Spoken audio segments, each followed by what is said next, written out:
진노의 말씀인지 위로의 말씀인지 많이 헛갈리는, 요즘 사랑의 말씀을 하시는 것 같다가 또 징계의 말씀을 하시는 것 같다가 이런 내용이 계속 반복되어지는 것 같이 이렇게 보이는 내용입니다. 하나님께서는 이스라엘로 이방의 빛을 삼기를 원하시는데 이스라엘이 빛을 잃었습니다. 22절에 보시면 백성들은 하나님을 부르지 않았고 또 실증내했습니다. 아유 피곤해. 도대체가 왜 자꾸만 이런 거 하라는 거야. 이렇게 실증내했다. 우리 표현에는 나를 괴로워하였다 그랬는데 아주 피곤해한 겁니다. 그들에게는 무엇도 없었다. 23절에 보시면 번제도 없었다.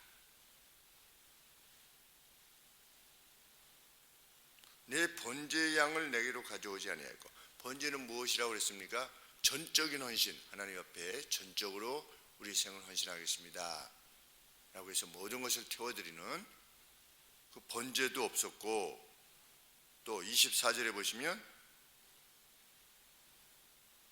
하나님을 영화롭게 하는 제물도 없었다. 너는 나를 위하여 돈으로 향품을 사지 아니하고 희생의 기름으로 나를 흡족케 아니하였다. 돈으로 향품을 사지 아니하고, 그러니까 하나님께서 어떤 향으로 하나님을 높이라 이렇게 했는데 그것도 행하지 않은 것입니다. 하나님께서는 23절 하반절에 그럼에도 불구하고 나는 예물로 인하여 너를 수고롭게 아니하였고 유양으로 인하여 너를 괴롭게 하지 아니하였다.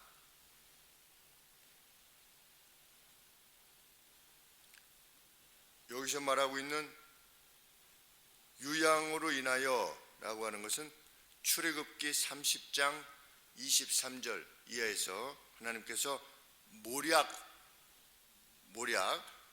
모략하고 올리브 기름을 이렇게 섞어 가지고서, 그리고 또 다른 여러 가지 향이 나는, 아름다운 향이 나는 그것을 섞어서 이제 발음으로 사람들에게도 바르고, 우리 관유, 우리 성경에 보면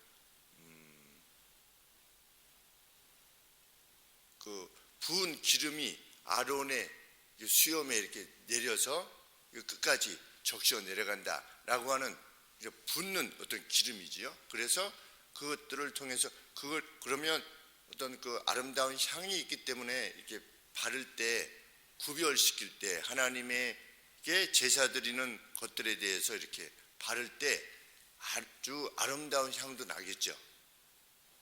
그것을 통해서 그것들을 구별시켜라. 그것이 사람이든 하나님 앞에 드리는 제사 용기든 그렇게 말씀하셨는데 그것도 안 한 겁니다.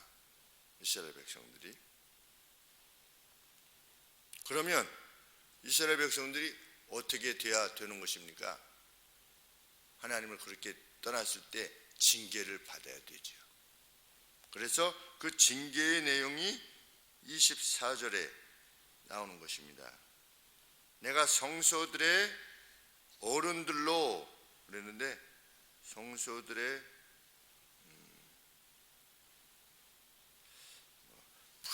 프린스라 이러는데, 우리가 공주 그러면 프린세스 아니겠습니까? 프린세스. 그런데 생츄어리, 이 하나님의 거룩한 장소에서 일하는 사람들, 하나님께서 특별히 하나님의 일을 위해서 세우신 어떤 존재들이지요. 그 존재들을 어떻게 할 거다? 그들이 욕을 보게 하며 야곱으로 저주를 입게 하며 이스라엘로 비방거리가 되게 할 것이다. 현재적인 것은 그런 것이라는 겁니다. 왜? 빛을 완전히 잃어버렸으니까 그래서 어떻게 될 것이다? 포로되어 갈 것이다. 그런데 포로되어 갈 것이다라는 것을 밝히면서도 뭐라고 말씀하시는 겁니까? 내가 너희를 이만큼 사랑하는데, 어느 정도 사랑하는데, 14절에 너희를 위하여 내가 바벨론에게 보내어, 누구를 보낼 거냐? 누군가를 보내는 거죠. 어떤 존재들. 그런데 역사적으로 보면 페르시아지요. 페르시아 제국. 바벨론이 페르시아 제국에 의해서 멸망되었으니까 내가 바벨론에 보내어 모든 갈대아 사람으로 이스라엘의 동쪽 그 메소포타미아, 지금의 이라크 이런 쪽 사람들을 칼테안이라 이렇게 불렀습니다. 그래서 갈대아 사람들로, 달리 말하면 바벨론 사람들이지요. 바벨론 사람들로 자기들이 연락하던, 막 즐기던 이 바벨론 사람들이 페니키아, 이스라엘인데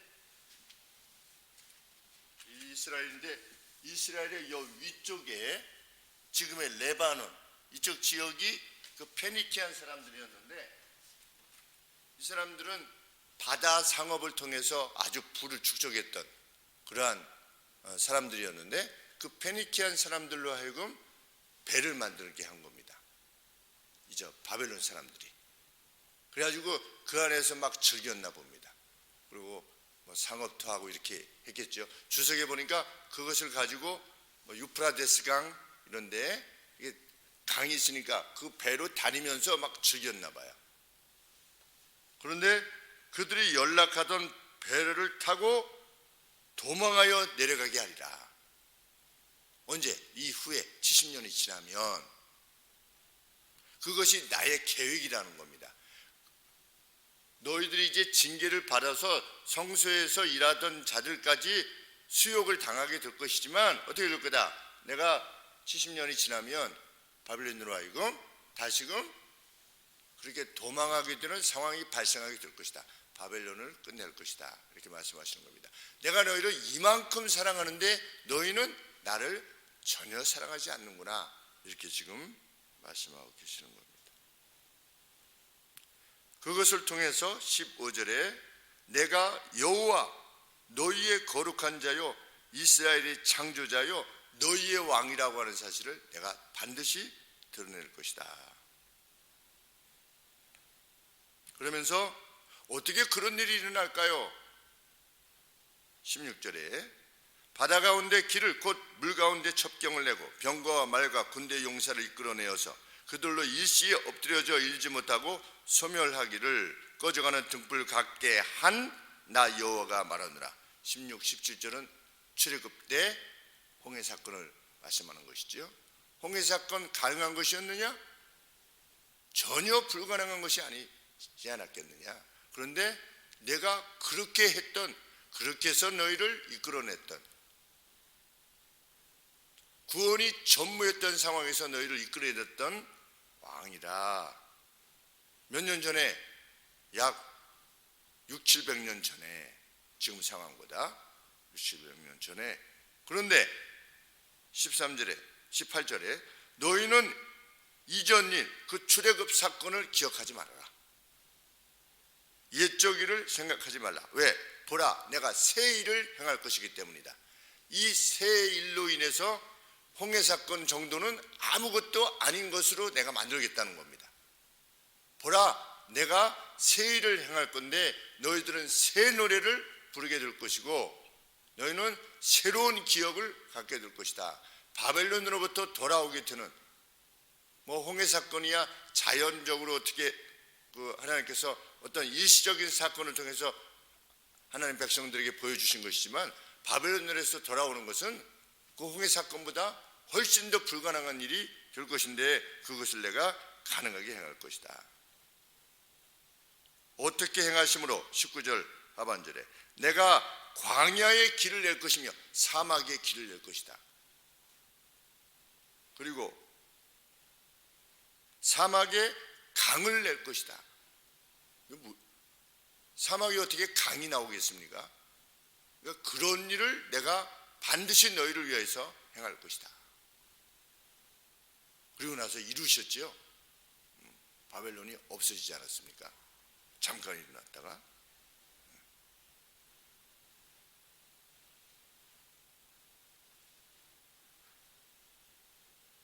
장차 들짐승 곧 자칼과 실랑과 자칼과 및 타조도 나를 존경하게 될 것이다. 왜? 내가 광야에 물을 낼 것이고 사막에 강들을 내어서 내 백성 나의 택한 자로 마시게 할 것이기 때문이다. 그러니 자기도 얻어먹는 거 아니에요. 사막에 이렇게 있으니까 타조가 물 먹게 되니까 이야, 타조조차도 이야 이게 뭐냐, 이래서 어떤 그 상징적인 표현이지요. 하나님을 높이게 될 것이다. 왜? 21절에 이 백성은 내가 나를 위하여 지었나니 나의 찬송을 부르게 하려 함이니라. 그래서 나중에 찬송 부르지 않았습니까? 시편에 보면 꿈꾸는 것 같았도다. 돌아올 때 시편에 우리가 바벨론에서 돌아올 때 참 꿈꾸는 것 같았다. 이거 꿈이냐 생시냐 라고 하나님의 백성은 하나님께서 그렇게 은혜를 베푸시는 것입니다. 하나님의 약속 안에 행하며. 늘 말씀드리지만 정영규 집사님이 이거 내가 꿈이냐 아니냐, 이거 오늘 미친 거 아니냐, 이거 그냥 치면 다 들어가는, 2년 동안 골프를 못 치시다가 그냥 나와가지고 프로테스탄트 3,000명 중에 1등을, 말이 안 되는, 정말 저는 뭐 골프를 안 쳐봐서 모르겠지만 여번에 타이거 우즈도 잘못 쳐가지고 그냥 그 벙커 같은 데다 집어넣고 숲 같은 데다 이렇게 집어넣을 만큼 그렇게 어렵다고 그러는데 2년 동안 골프를 못 치고 갔는데 3,000명 중에 1등을 해가지고, 얘네 꿈이냐 생시냐. 하나님은 꿈이냐 생시냐, 꿈꾸는 것 같았다 하는 날들을 주실 수 있다는 겁니다. 얼마든지. 누구한테? 자기 백성들에게. 그것이 교회에 주실 수도 있고 교회에 속한 개개인에게 주실 수도 있는 겁니다. 저도 꿈꾸는 것 같았다. 뭐가? 이 예배당이 18억에 나왔다 그러네. 꿈꾸는 것 같았어요. 이거 미끼 상품이구나. 저 사거리에 저기 저 신호등 앞에서 하나님이 이 건물 정말 주시면 제가 할렐루야 하겠습니다 라고 9년 전에 저기 서서 이렇게 이쪽을 바라보면서 그랬었는데 하나님이 주셨잖아요. 정말 하나님이 주셨잖아요. 무슨 건축원금 이래가지고 우리가 한 것이 아니고 그냥 하나님이 주시지 않았습니까? 하나님의 방식대로 그 길을 걸어왔었는데 여러분들이 협력을 하셔가지고 24년 전부터 저희를 돕고자 했던 성도님들, 그리고 관공서의 관계자분들, 또 LH의 관계자분들, 우리를 선하게 대하셨던 분들, 또 여기서 계셨던 예수기적교회 목사님, 또 그 목사님이 다니시던 그 설교 클리닉 그 우리 선배 목사님, 이런 모든 과정들을 합력해서 선을 이루셔서 첫 예배를 드리는데 정말 감격스러워요. 할렐루야. 잊을 수가 없는 것입니다. 생애 14번 중에 한 번이지. 하나님께서 꿈꾸는 것 같았도다 라고 하는, 이야 이거 봐라, 그냥 좀 낫네 이게 뭐게 아니고, 현이가 40도였을 때 열이 어떻게 할 수 없는 상황이었을 때 하나님 앞에 간절히 기도하며, 아버지로서 이제 평소에는 그게 잘 안 하죠. 저도 목사라고 해도 이렇게 손을 잘 이렇게 안수하지 않는데, 그때는 뭐 급하니까 어떻게 합니까? 그냥 머리에 대고 하나님께서 아이들은 책임져 주셔야 됩니다. 다른 건 모르겠습니다. 여간에 아이들이 잘 자랄 수 있도록 하면 책임져 주시옵소서. 기도하는데 그냥 열이 내려갔으니까 잊을 수가 없습니다. 그 열, 지금도 이 손에 느끼는 그 14번 중에 한 번이지요. 영희가 버스에 쳐서 날아갔는데 하나도 다치지 않고, 요 종아리 조금 이렇게 멍든 것 외에는 보지도 못했는데 그 버스 기사분이 좌회전하면서 신호 위반을 해가지고 이 횡단보도를 새벽에 건너가고 있던 영희를 쳤지요. 쳐가지고 이렇게 영희가 그러는데 슬로 비디오처럼 이렇게 오는데 그냥 그렇게 되더래요. 그런데도 아무런 후유증이 없이 14번 중에 한 번입니다. 뭐 그런 일이 있을 수가 없는 거죠.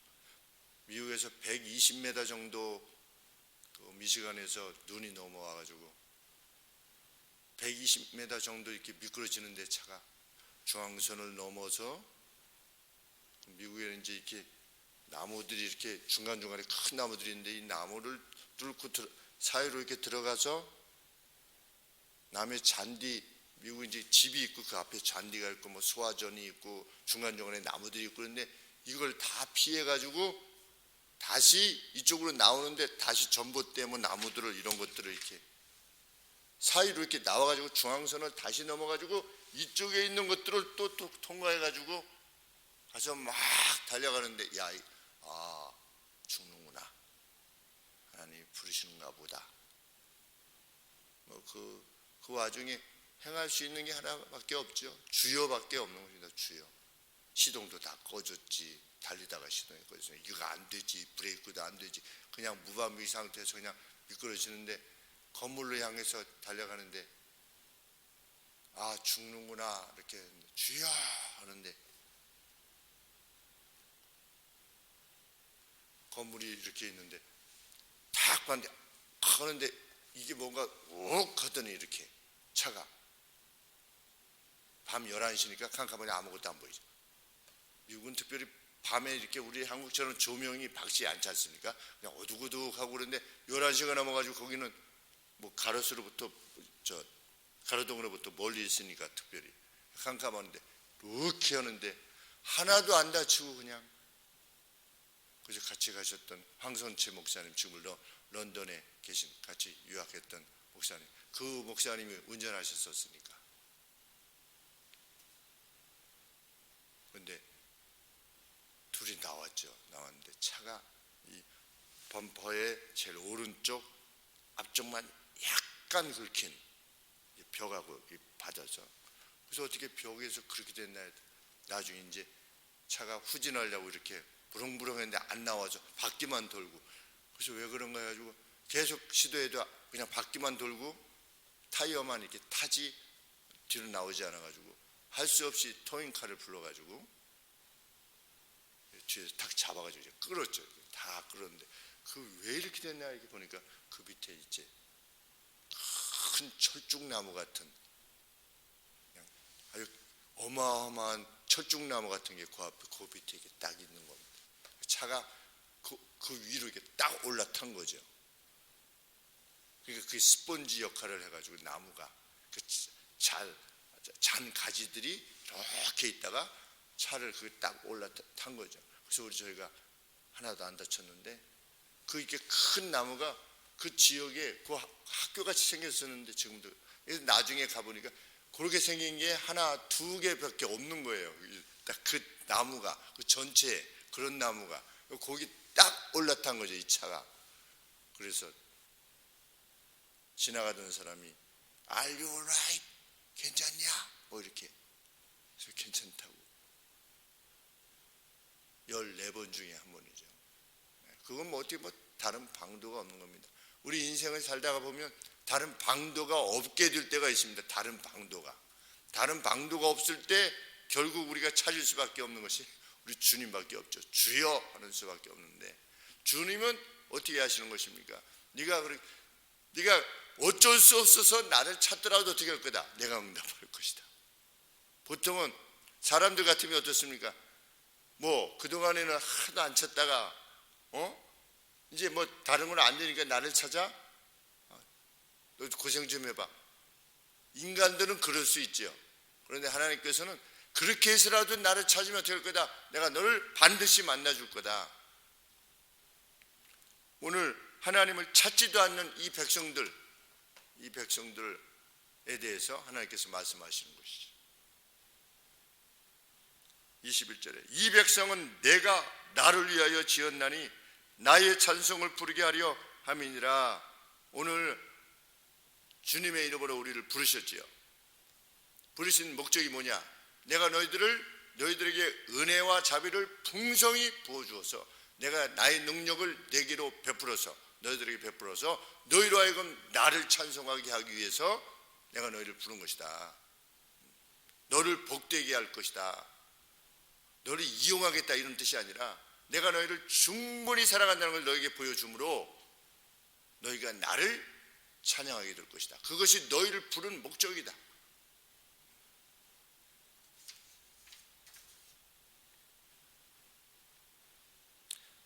이스라엘은 24절 중반절에 보시면 너는 나를 위하여 돈으로 향품을 사지 아니하고 희생의 기름으로 나를 흡족케 아니하고 단지 너희들의 죄 짐으로 나를 수고롭게 하며 네 죄악으로 나를 괴롭게 하였느니라.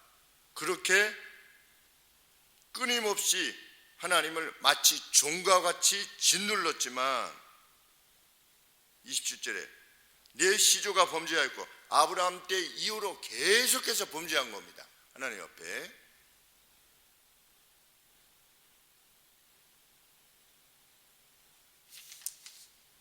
(24절에도) 하반절에 내 짐으로 나를 수고롭게 하며 내 죄악으로 나를 괴롭게 하였지만 어떻게 할 것이다. 25절 말씀에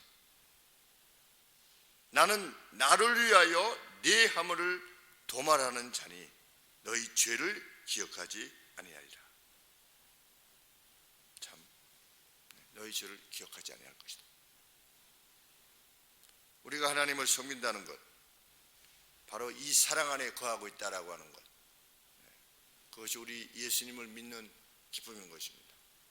죄악 가운데 있으나 여전히 우리가 죄인 되었을 때 하나님께서 자기 아들을 통해서 우리를 구원하심으로 우리에 대한 자기의 사랑을 확정하셨느니라 하신 것처럼 오늘도 우리는 이 하나님의 사랑 안에 있다고 하는 사실, 그 어떤 것도 두려움 없이 주어진 오늘이라고 하는 날을 기쁨과 감사로만 행할 때 우리 주님 말씀하신 것처럼 너희들은 오직 하나님의 나라와 하나님의 의만을 추구해라. 한마디로 무엇입니까? 사랑만 해라, 이런 뜻입니다. 진정한 사랑은 무엇이냐? 하나님의 나라가 분명 이 땅에 도래한다는 것을 알림으로 그 누구로 하여금 영원한 생명을 얻게 하는 것, 그것을 목적하여 행하는 모든 것은 하나님의 나라와 하나님의 의를 위해서 행하는 것입니다. 왜? 하나님께서 역사에 대해서 지니신 목적이 그것 자체니까. 이를 통해서 하나님을 기쁘시게 하는 백성이 되기를 소원합니다. 기도하겠습니다.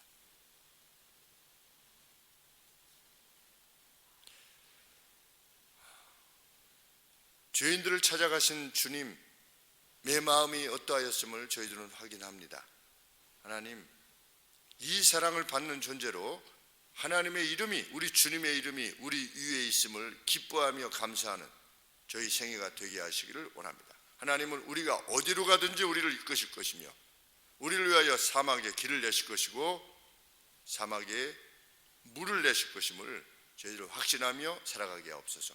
순례의 길 다 마쳤을 때에 과연 그리하셨나라고 하는 분명한 증언들을 교회와 우리의 가정들에게 남기며 떠날 수 있도록 하나님 우리를 이끌어 주시옵소서. 예수님의 이름으로 기도합나이다. 아멘.